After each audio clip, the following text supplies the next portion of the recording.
The Agenda with Steve Paikin is made possible through generous philanthropic contributions from viewers like you.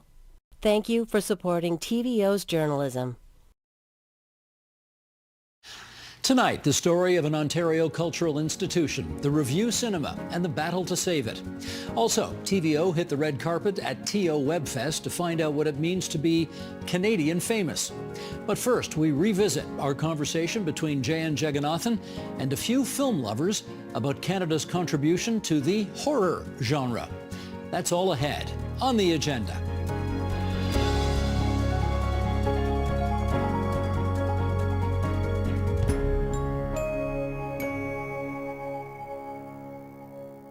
In a Violent Nature is a new horror film by director Chris Nash and producer Peter Kaplowski. Shot in the woods outside of Sault Ste. Marie, its fresh take on the slasher flick, this one told from the point of view of the killer, has earned rave reviews from critics and horror fans. It joins a long list of horror movies made in Ontario, from Black Christmas to The Fly, that have scared the bejesus out of audiences for decades. Joining us now to discuss In a Violent Nature and this country's significant contribution to horror movies are, in Austin, Texas, Chris Nash, director of In a Violent Nature, and with us in studio, Peter Kaplowski, a producer of In a Violent Nature and programmer of TIFF's Midnight Madness program.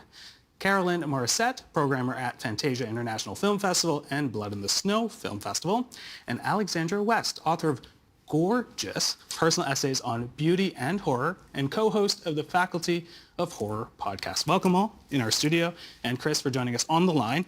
So there has been a lot of buzz and blood surrounding In a Violent Nature. It's received a lot of attention, not just here in Canada, but south of the border. I do want to read a few little comments that have been mentioned. In the Globe and Mail, film critic Barry Hertz calls it an ambitious, methodical, immersive, and admirably devious experiment in conjuring atmosphere and testing gag reflexes. I feel like that's fairly accurate. Rolling Stone says, the fact that In a Violent Nature sets up a storytelling style that utilizes highbrow aesthetics while still keeping one foot firmly planted in the genre gutter is what makes this feel like a once-in-generation slasher flick. All right. I think it's only fair that we get our viewers caught up to speed. We do have the trailer, so let's play that first, and then we'll take a little deep dive into the film.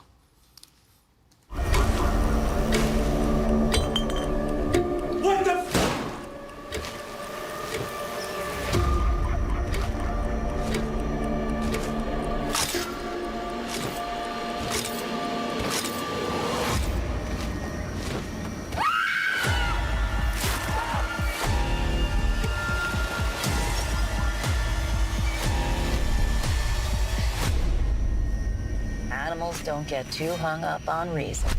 They just keep killing.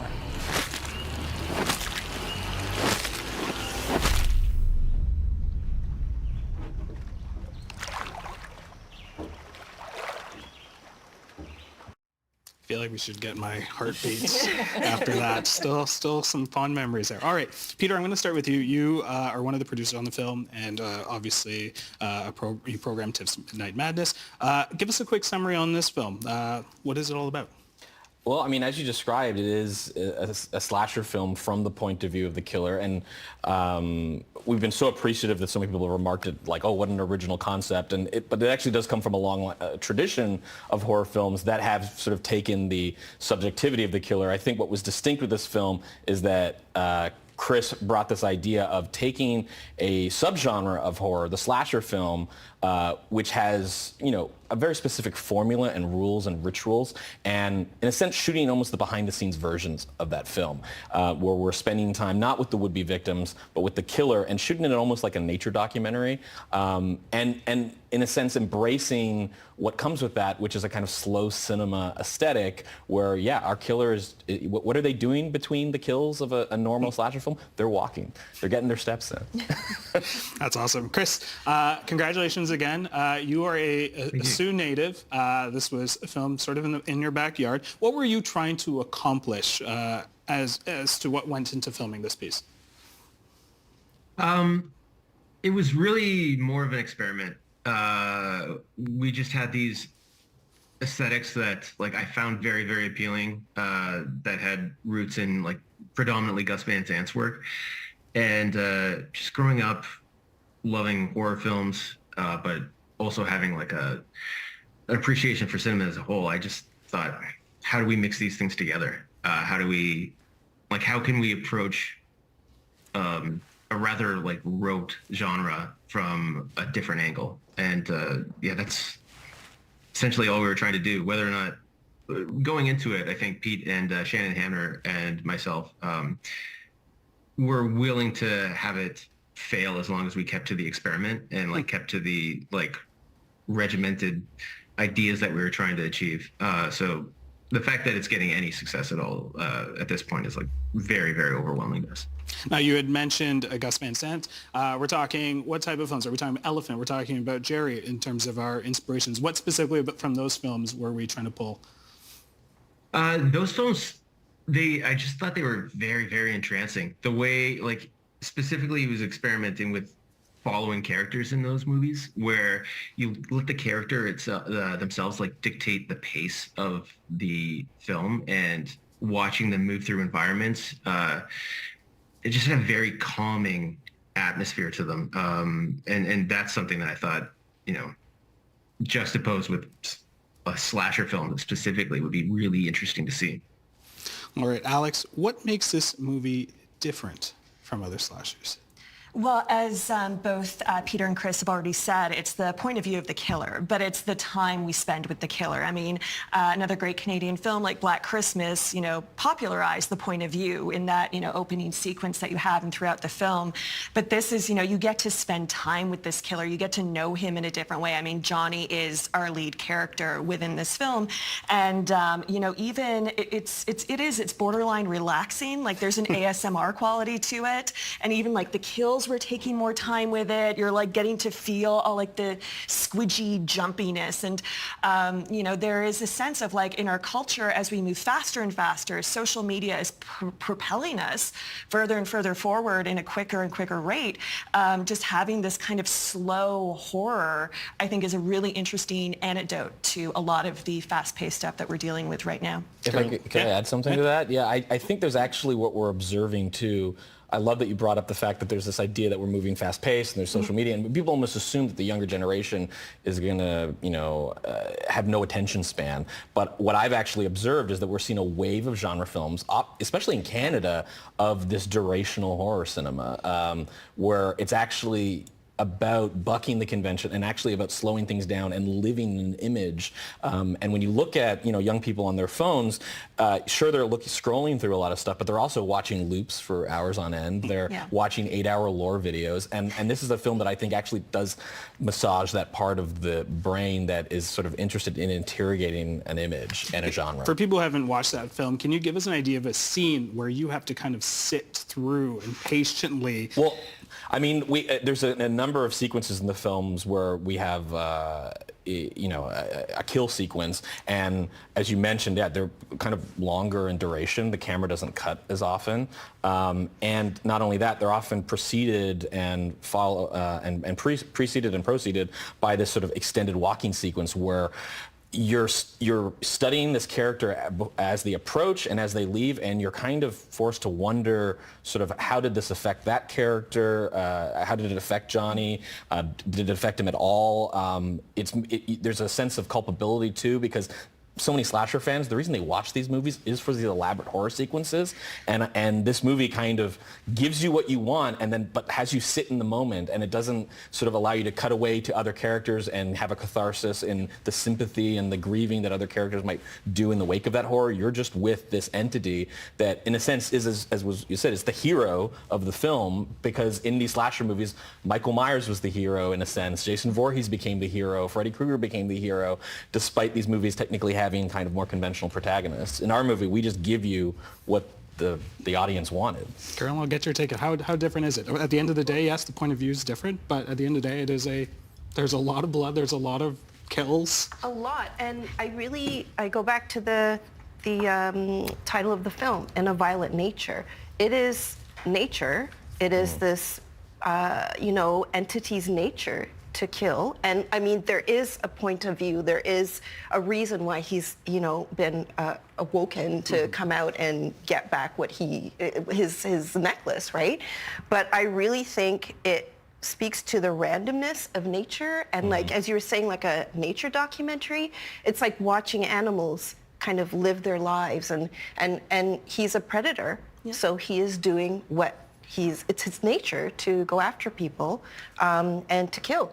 So, and it's really, it really speaks to the randomness of our world right now. Like, you don't know what's creeping around that corner. And the violence that we are seeing now, it's, even though it's like a slasher film, it's a horror film, people have fun, the ending is quite chilling to me. Mm-hmm. And that conversation with the two women in the car, I don't want to spoil it, but there's a conversation with two women in the car, and it really pulls the whole film together for me. Because I had to sit with it for a bit. And I'm like, okay, so those were insane kills.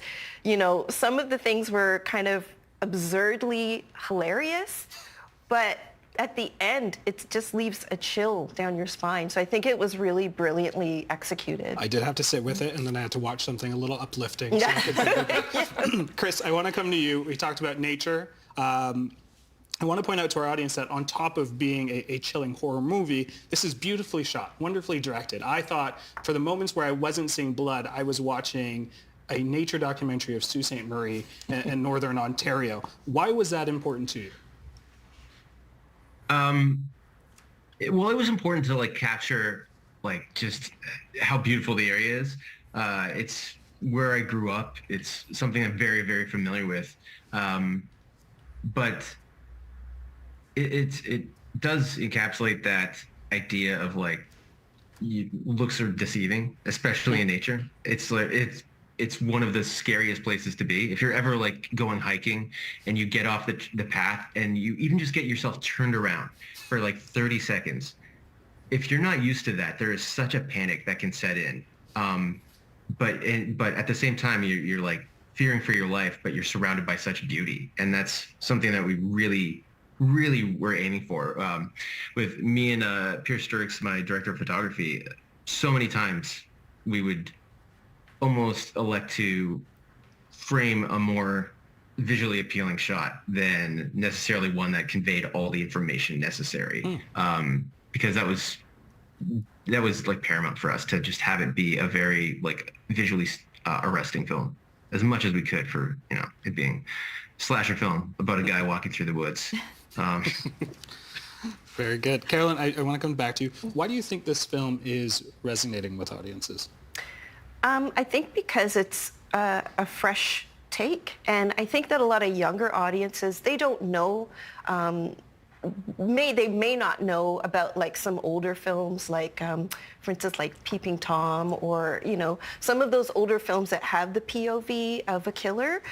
So I think this is really fresh and new for younger audiences. And I think specifically that you kind of, I think Peter and Chris, like you've crossed the line with how, you know, with the kills and like made them really creative. And I think that's kind of like the center point or the centerpiece of the film is like these really creative kills.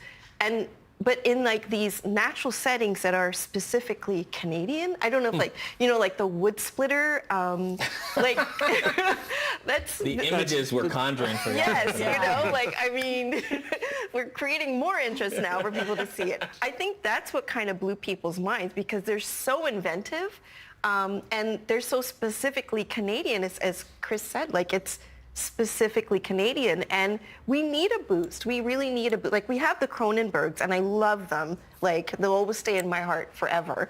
So, and they're creating their art, but I think this is, and we have a big cottage culture here, right? We have a big cottage culture here. So next time people go up to Muskoka or wherever they are and they have their cottage, they're going to think twice about taking that hike. So I think that really resonates with people. Very nice. You mentioned David Cronenberg. Yep. I'm coming to you, Alex.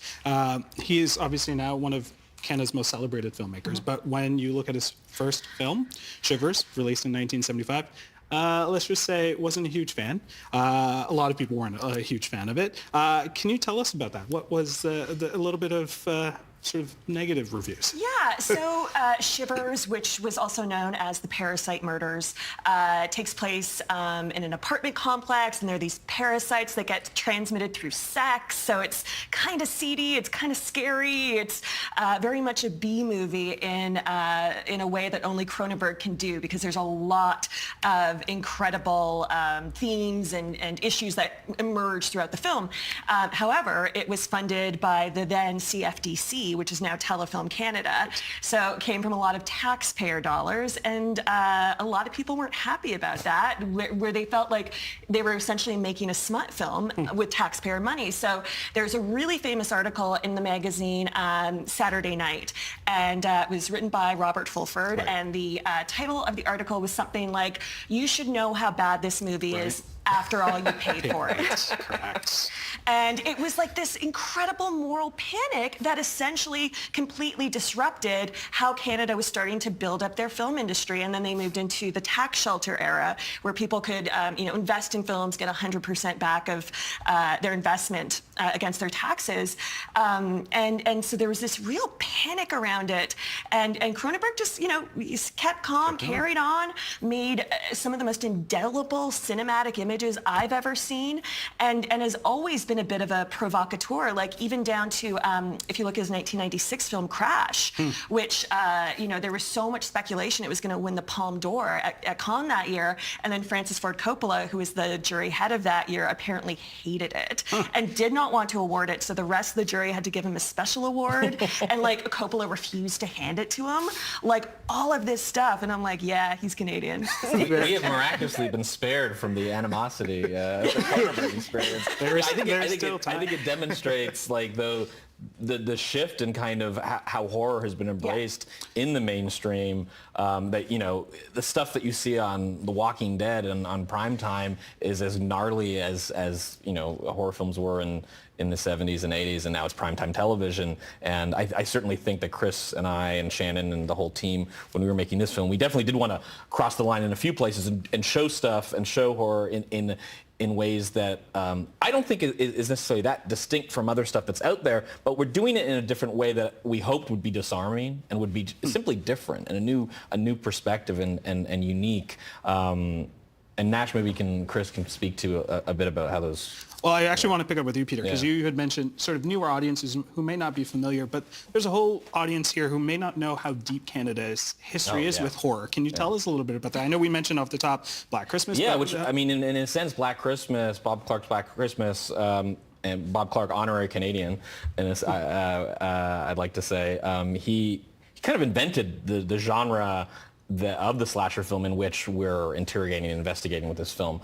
But, we spoke about Cronenberg, and really the fact that Canadian taxpayers are kind of responsible in many ways for the Canadian wave, because we had this whole tax shelter era where there was a lot of incentive for investment in Canadian productions, and the productions that turned out to be the most commercial were horror films. And so we had a whole wave of great Canadian horror, from Rituals to Death Weekend. Trying to think of some of my other favorites, but it's been consistent all the way across. And it's interesting too, especially in Ontario, which was also a very repressed province when it came to horror cinema. A lot of horror cinema got cut and censored here, but I think that only fueled, anytime you repress art anywhere, I feel like it only means you're now going to see a wave of art from that community. Very interesting. Chris, I want to ask you this, and I'll follow up with Caroline on that.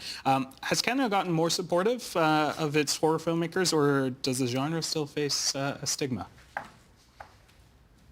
I would say it doesn't. I think it's pretty, as Pete was saying, it's a very mainstream genre at this point. I think, as far as films in production, it's always going to be a hard road making a movie regardless. But I think public support is definitely there for a horror film and the genre in general. And even I feel like just with the amount of media that we're exposed to these days, there's a larger appetite for something a little more transgressive, a little more off the beaten path. Even just to try it out, even just to sample it and see what people are into. I feel like everyone is a lot more apt to do that these days. Carolyn, get you to pick up on that as well. You know, I program for 2 film festivals and I watch a lot of horror. And I think there is support within the community. Like I see a lot of filmmakers and producers supporting each other. So I think that's really important. I think the funders are kind of catching up. They need a bit more work. Like I know with Blood in the Snow, we have a development lab for underrepresented filmmakers.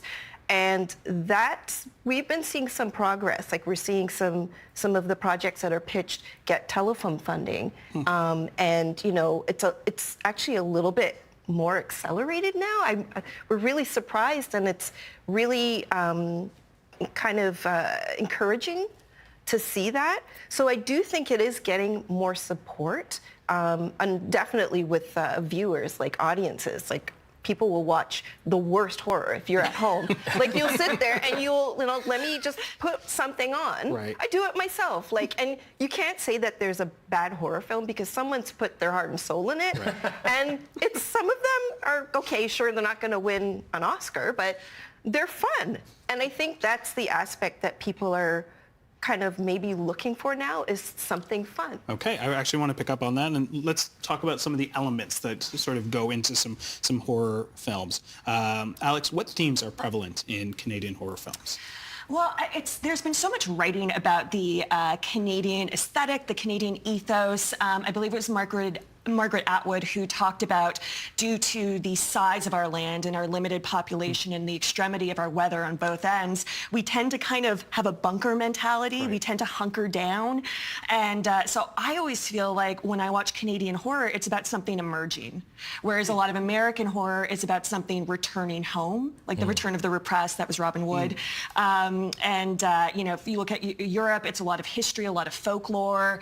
Australia is maybe the most similar in its kind of adversarial nature with its own outback. But in Canada, it's like there's something within the soil that is kind of out there to get us, and it's going to reemerge. And, as soon as I saw In a Violent Nature, I was like, yep, here it is. It is emerging from our soil once again to get us. And I think that's why it speaks to our fear of, nature.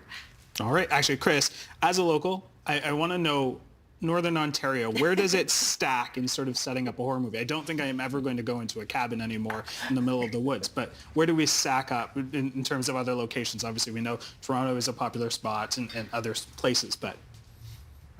Oh, I think that's all entirely dependent on the tax credits. So pretty well, shoot in Northern Ontario. Yeah, I think, I mean...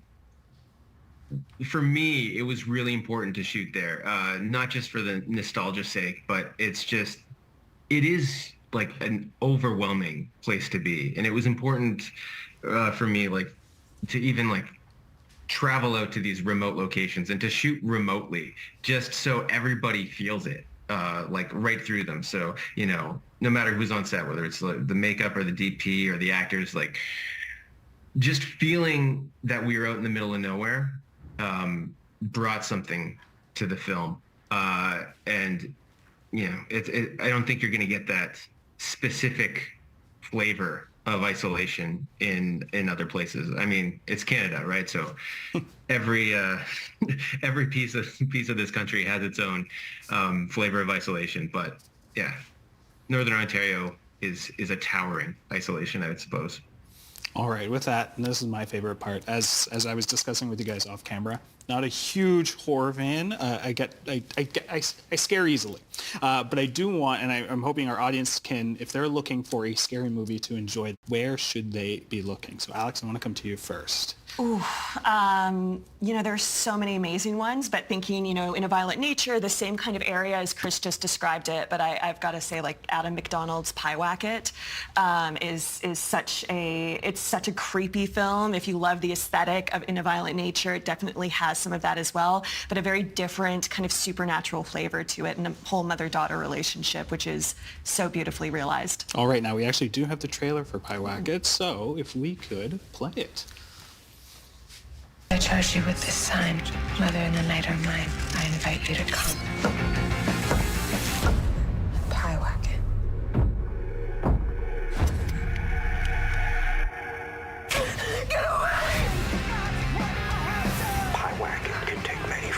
Where'd you go?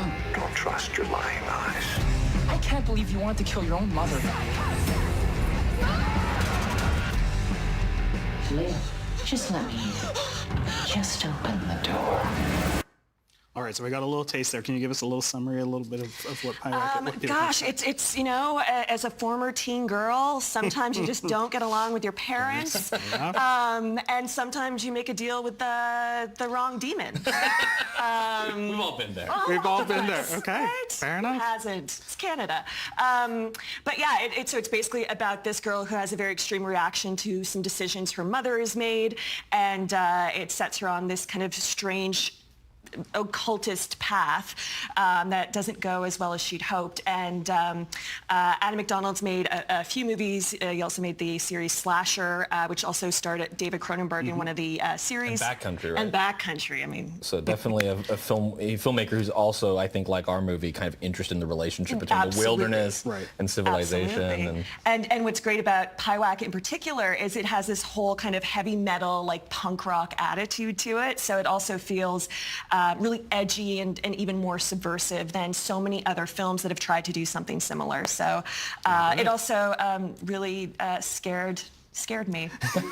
I only watched the trailers and I was already like, all right, we got to take a break. So Carolyn, I know you've got a film here that you're reckoning Slashback. Yes. Tell us a little bit about that. We do have the trailers. Actually, let's watch the trailer first and then we'll get a little summary from you. So let's play that.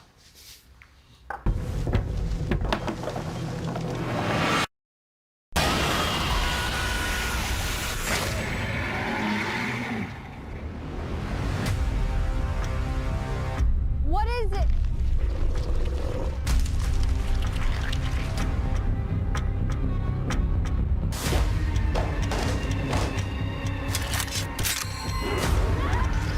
Emergency! I feel like I can get behind this one. This one feels a little more family friendly, but there is still some horror. Tell us a little bit about this one. Well, if you like that movie Attack the Block, you'll love Slashback because this is our Canadian version. So it's about a group of kids in a remote northern town. They're just adorable kids. They're in their town and they're being attacked by some sort of alien entity that possesses the townspeople, and they have to come together to fight these monsters. And what I love about this film is that there's these little girls, they're kind of looking for their identity, finding their place in the world, and they all come together to kick ass. And that's basically it. It's funny, it's charming. The kids are adorable. An Indigenous filmmaker. An Indigenous filmmaker, yes, Nyla Nukchuk. And I just think it's just a blast. It's a lot of fun, and you get behind the kids. It's exciting too, and you can watch it with kids. One thing I have to ask is, you all watch a lot of horror movies, but Alex, I want to come to you. Do you still get scared watching them, and why do you do that? Why do you do that to yourself? Well, I think horror is a really incredible space for so much of what our society represses. Our world is really scary right now. It's really challenging to have really direct conversations about so many of the issues in our society. Can be really confronting, and a lot of people don't want to deal with that. We need to, but it's really hard to. And I think horror, in many ways, gives us a language in which to talk about these things through metaphors, through monsters. We're able to start to kind of pick apart our fears and understand them a bit better, and understand ourselves better, and hopefully our community around us a bit better. So I think that's why it's like each generation we produce a new set of filmmakers, and it's like I can't wait to see what the next generation is going to do, what our generation is still going to do. It's really incredible. I mean, Cronenberg's he's still making stuff, he's still icon, still pissing people off. All right. Carolyn, how about you? Why do you love these movies? I just, for some reason, they make me feel safe, if that's a weird thing to say, because you're watching them. You're watching them at home. You're not really engaging in the actual action. You're watching people get slashed, or the monster appears, and it really is it's a projection of what you're afraid of. I do love a good horror mockumentary like The Conspiracy. You've got it. That one freaks me out every time because it's so well done. You're like, is this real? Or there's another one called Fake Blood. It's another Canadian mockumentary. And they kind of walk that line between reality and horror. And you realize that it's not so far off from what you're living. So, there's those sort of things that freak me out. But I do feel comforted by horror. I don't know, it's weird. All right, we've got about a minute left. Chris, or I'm going to go Peter, and then we're going to end off on Chris. I just think horror is just such a terrific canvas, as you were saying, to explore ideas. It's also a genre that I find doesn't have to be as didactic. You watch a movie like Get Out. If that film was a drama, I don't think it would have had the impact it had. But because it was placed in a genre that is entertaining, that the audience also understands how this works, but can be still surprised, I think that is part of it. A lot of my relationship with horror is I still get scared I'm always chasing scares, because certainly I get used to certain genres and certain types of routines, and I'm just looking for the interesting choices, the things that are going to disarm me or disrupt my expectations, and I like losing that control just for a second. Right. And then as you said, recognize you're still on the couch, I'm still fine, I'm still safe, I survived. Very nice. We are going to leave it there. Chris, Peter, Alexandra, Carolyn, thank you so much for joining us on the program. Lovely discussion. Hopefully our viewers and listeners haven't been too spooked after the discussion. So thank you so much. Thank you. Thank you. Thank you.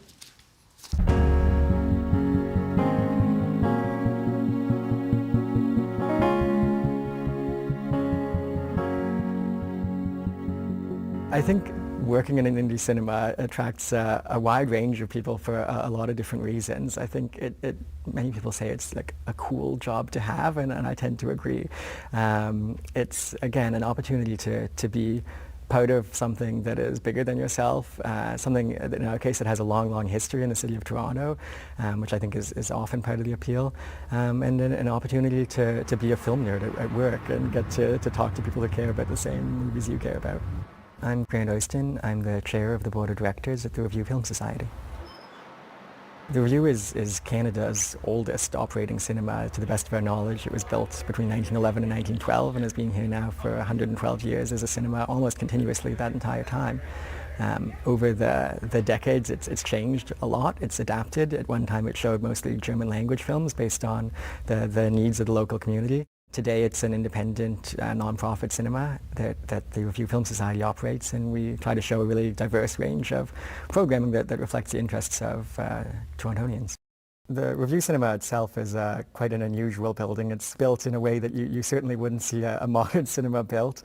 For example, there's to get up to the projection booth in the office, you go up a secret door in one of the washrooms at the back, tucked away, and you go upstairs that are about as steep as, it's almost a ladder. Calling it stairs is a push. There's a random toilet up in the projection booth from back in the day when the projectionist might be there for hours on end. It's quite a unique space, and there's really nothing like it. The Revue Cinema is probably one of the top independent cinemas in Canada just by box office in terms of cinemas of our scale and size and our ability to sell out. We regularly sell out anywhere from 3 to 5 to 6 screenings a week, which is really truly remarkable. There's not many independent cinemas that get that type of audience so frequently. Come on in! Between 2005 and 2006, when the cinema faced closure, permanent closure, the previous owners were selling off the building. Danny and Letty Mullins are two local residents who have lived in the neighborhood for many, many years now, and they were sad to think of the cinema closing, and they came out and saved the cinema by buying the building. And so they've been our landlords now for over 17 years. It really had felt like the cinema had found its audience and was finally seeing great success. And then we discovered with 2 business days left in our lease that our landlord did not intend to renew that lease, and that he intended to take the cinema into his own hands and run it as a private business. And I had some major concerns about whether that would be feasible for them. A lot of the infrastructure, from ticket sales to the computer systems to social media to even the digital projector and parts of the sound system, are all things that are not original to the building. They're things that belong to the Film Society. And so the Mullins would have had to rebuild all of that and buy all that equipment and set all of that up from scratch. I was shocked. We've had obviously a very long-standing and successful partnership, and we felt the cinema was in a better place than it had been in a long, long time. So it was really genuinely so surprising and devastating to know that there wasn't an intention to renew, and that we could be out in a matter of days. So we had sold, I think, over 5,000 tickets for future and upcoming events. We had booked rentals, film festivals in the coming months. We typically book anywhere from 2 to 3 months ahead. So we had been operating under the belief that we already had the lease renewal and that we would continue to operate as normal. So we went to a lawyer and we were able to secure an emergency injunction or court order, which extended our tenancy at least until the end of October, at which point a judge will determine whether we have a valid lease extension. It was terrifying to get that news, especially so close to the end of the lease. Terrifying in terms of thinking about the cinema closing and also thinking about our staff. We have, over a dozen people who work at the cinema, and the idea that they could all be out of work come Monday was really heart-wrenching. I found out about the lease situation in the middle of a shift during a sold-out screening of The Matrix. Somebody called up and said somebody wanted to speak to the manager, so I went down and there was a man who introduced himself and said that our lease was up at the end of the month. It got kind of emotional. He said that anyone who wanted to continue working past Monday, and this was like a Thursday or Friday, had to write their email down on a sheet of paper. And I had never seen him before. And then there was a board member at the screening, so I went up to speak to him after, and he said everything would be fine. So I went to bed thinking everything was fine. And then the next morning, I was at work and got an email saying, urgent, the Revue is subject to closure.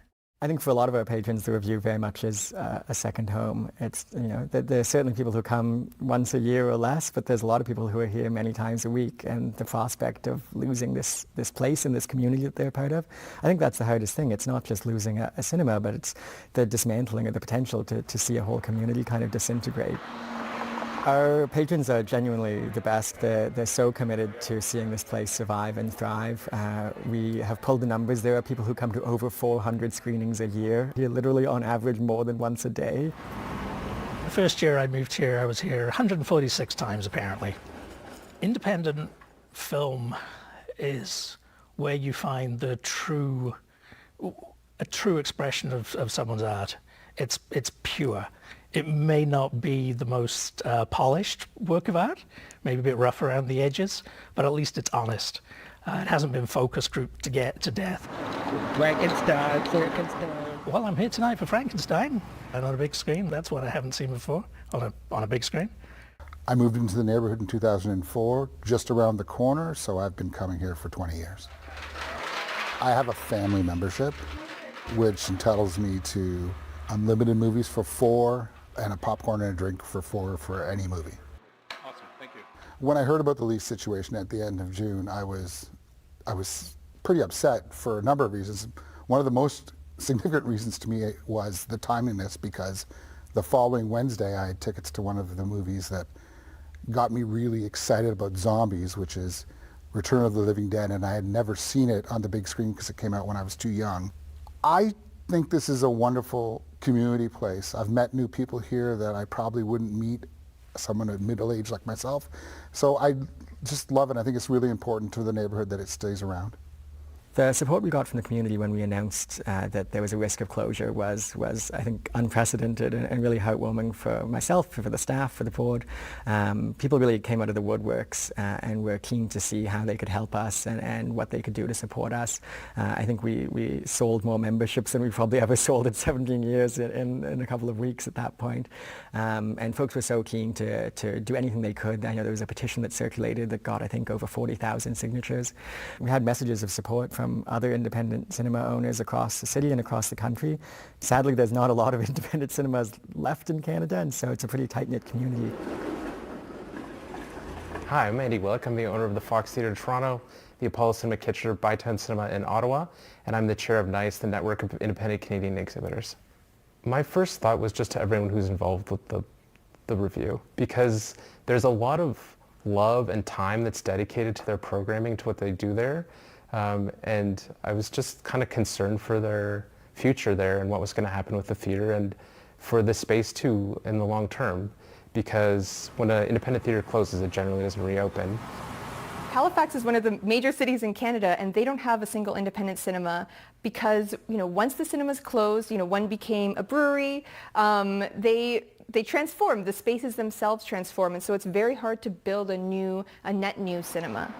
The Revue is a great example of a cinema that has taken these headwinds and really gone full on with repertory and event cinema, brought out a great audience, and is also cultivating and growing an audience in Toronto that's more ambitious, that's coming out to things that they maybe wouldn't have before.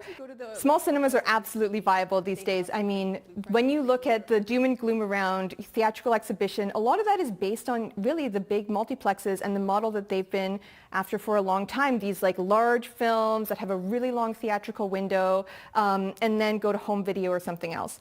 Independent cinemas, small cinemas, they can be nimble. They can serve their community, and they also are run by really, really committed people who are part of their community. And so when I look at the future of cinema, I really see independence as the future. Independent theatres have to adapt to the competition that they face by thinking critically about what people really want to see. They have to know their audiences intimately. They have to know what will get people off the couch and into the cinema.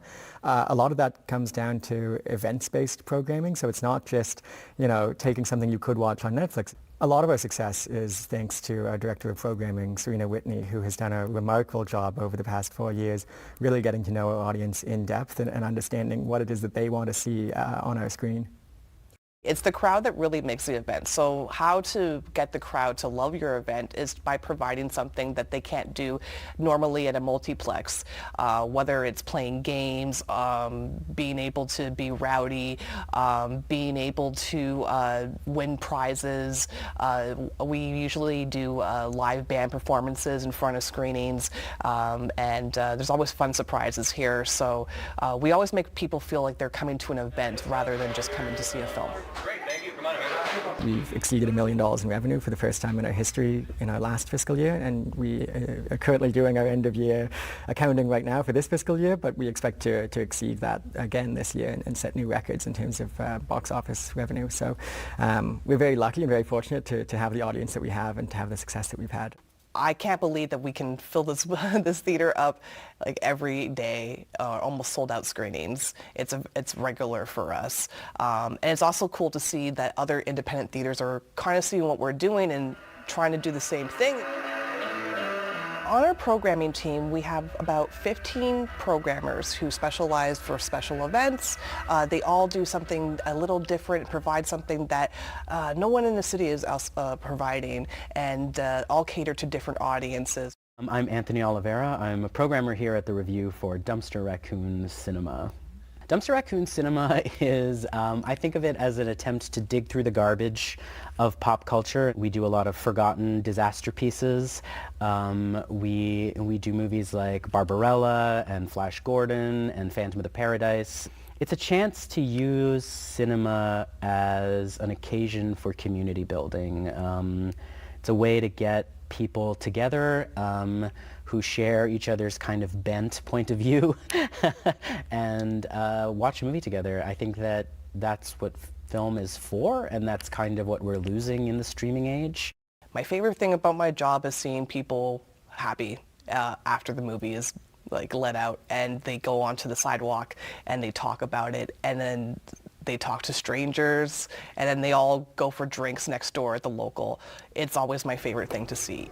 Although there's a little bit of uncertainty as to the future of the Revue, we are still programming as if everything's going to be long-term.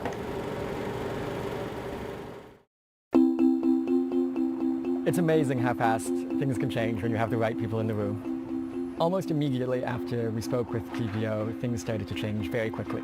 We found out there was hope a couple of weeks ago when the former mayor, John Tory, got involved. He came to the cinema and said, hey, is there any way I could help out? And we were very grateful for the offer. He was able to reach out to the Mullins, take them out for coffee, and listen to their side of things, understand what they were looking to do, what they wanted to see in the new lease. And over the course of a few weeks, they met several times. We sent some drafts back and forth. And ultimately, he was able to get us all to a place where we had a lease we were all really happy with.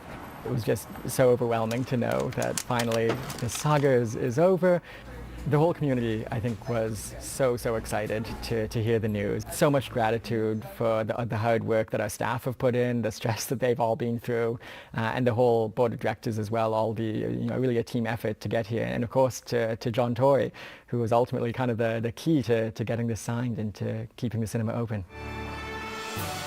I hope that in 5 years, the cinema will be stronger than ever. And I hope that our community is still just as engaged and passionate as they are now, if not more.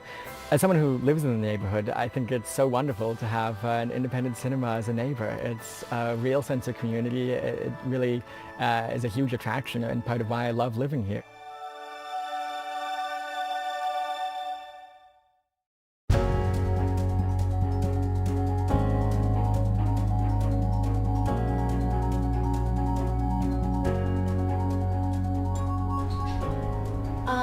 I'm gonna get changed, so... Thank you so much! You're just so great!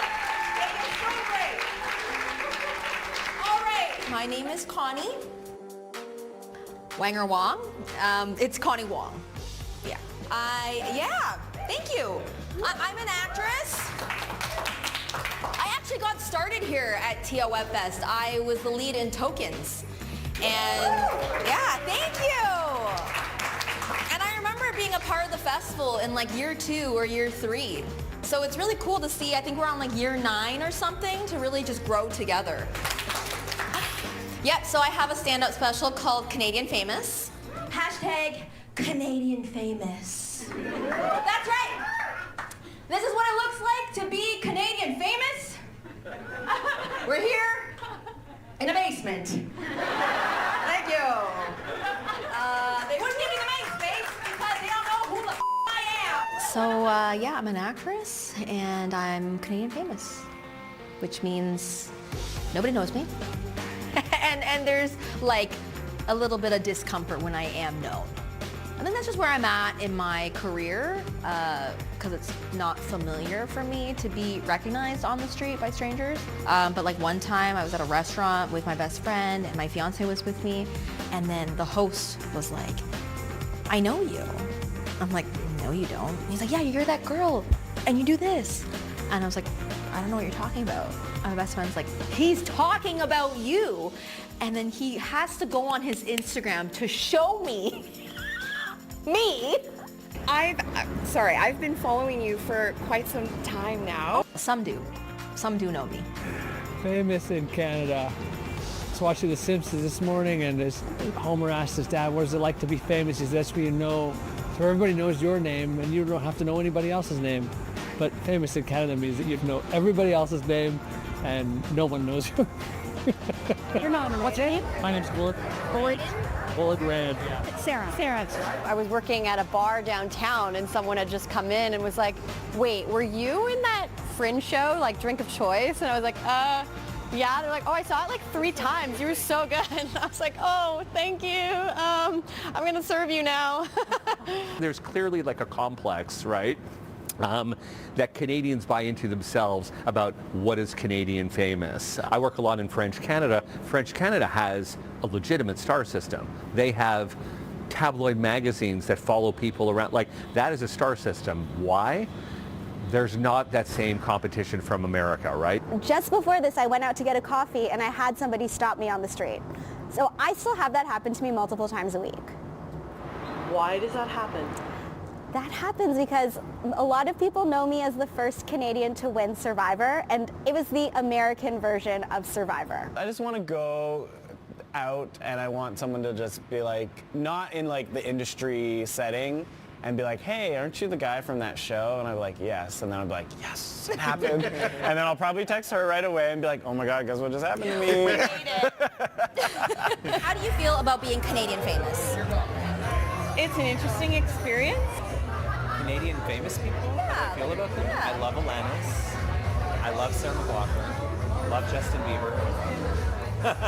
It's weird because like all random person on the street might know me, but everyone else is like, why do you know her? Yeah, nobody knows us. It's great. We know each other. Canadian famous is like when other artists know Yes. you. That's it. For now. I think the running joke about Canada is you have to be successful elsewhere to be successful in Canada. It's like we don't support our own. I think that there's this misconception that you're a Canadian, you go on an American show, then you come back home, and then everybody is banging on your door and offering you all of these opportunities. That is not how it works. I say that it's almost like, because I won this American show, I'm able to knock on somebody else's door, and they're willing to open the door a bit and see what I have to say, but I still have to sell myself in order to open the door. So it's still very much a bit of a calling card that makes the hustle just a little bit easier, but there's still hustle. We have to make the change. If we want to be supporting, we have to support other Canadian work. When you have a show like Schitt's Creek, I would say, and like Working Moms, like stuff like that, who have gone on to like bigger platforms like Netflix, for everyone else in the world to see. I mean, we have Canadian stars, I guess, like Ryan Reynolds, right? Mm-hmm. But if they're talking about being famous in Canada, I think it's possible. yeah. I think it's possible. Yeah, and we'll be famous soon, so just watch out for us. I mean, this is Canadian fame right here. I think it's really interesting to look at how we can keep our stars at home. I think we're so limited in Canada for a few reasons. I think there's limits in terms of funding. There's also so many layoffs and so many budget cuts that we're even limited in terms of channels and places where there can be homes for our content. Luckily, people are able to be independent and scrappy and find places online to put their content, but in terms of, you know, those established channels and networks, we just don't have as many opportunities here. We know how hard you have to work to produce a show, especially in a city like Toronto. It's so busy and so expensive. You're always going to have a lot of traffic in the background of all you take. Yep. I'm Isabella Shabuda. Today I pitched my show and I won Best Pitch. It's called Alicization. Look out for it. How's it been for you to be here at TVO Fest? Oh, it's incredible. I love being in this space where you get to see essentially the creators of tomorrow. I'm very proud to make Canadian content and to have been celebrated by my peers. It's pretty cool. Okay, so what does successful mean to me? In career, it means being sustainable, like being able to, and growing, like being proud of my work, but also growing and creating a foundation for myself. That's what success is for me, I would say, is sustainability and growth. So I've been performing since I came out of my mother. I just one big old spectacle. English is actually my second language. I didn't even grow up speaking English. I spoke Mandarin. I had to be put into ESL when I was 5. My dad's like, she was born here. And they're like, she can't speak. So I'm very bicultural and like very extreme cultural upbringing, which I'm very grateful for now, like in my 30s. Because it really gives me a strong point of view. Went to theater school, did the traditional route into acting. I was a full-time actress since 2018. Then once we hit like 2022, 23, when the Hollywood, the writer strike started happening, it was dry for me, and I was getting worried. And I was like, you know what, I got to pivot. And I remember waking up last year around March and being like, I love Netflix stand-up specials. And I was like, I could totally do that. I mean, I'm an actress. Like, I'm a little bit myself. I'm like, why don't I just make a really long bit and just perform? Like, why don't I act as a comedian? That's kind of the take that I took. That's the angle that I took to get myself doing it. So then within 6 weeks last year, I created my 1-hour special, which is called Canadian Famous. Feel free to come closer. I don't bite. And that's when I really became a multi-hyphenate artist, which I think is so important for any artist who wants to be sustainable these days. So that was my first stab at it, and it was successful. Like, I sold out that show 4 days before. People were like calling me for tickets, and I was like, I can't. Like, like it was awesome, and it's such a authentic story too. It's like so Canadian and just so pure. It's just so me. So that's why I'm so proud of it, because it's vulnerable too. It's my stuff. So that's what I'm really proud of. Being successful means, for me, is being able to not have to have a side job and just do this full time. What's your side job? I was a daycare teacher.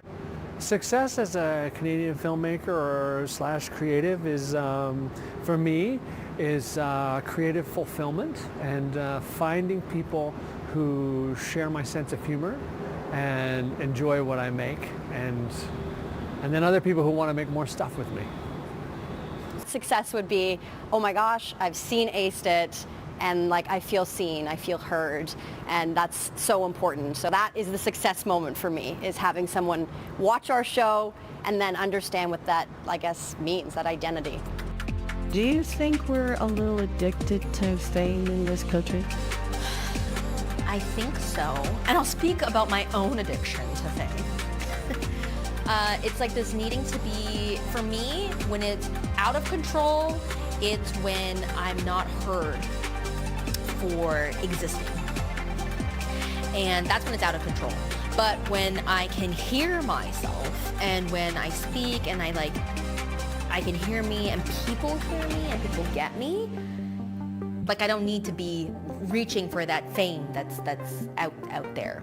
So that's my experience of fame. And then when I talk about like fame too, it's also, then it's with career. Then that's different. You do want exposure and attention for my business. Because an important part of Connie Wong, the actress, the comedian.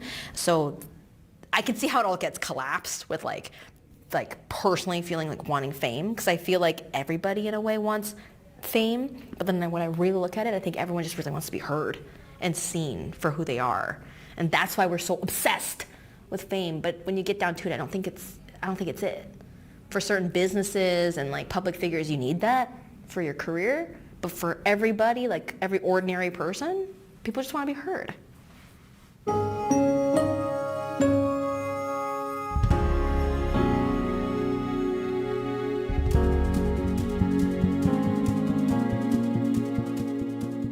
And that is the agenda for Tuesday, November 5th, 2024.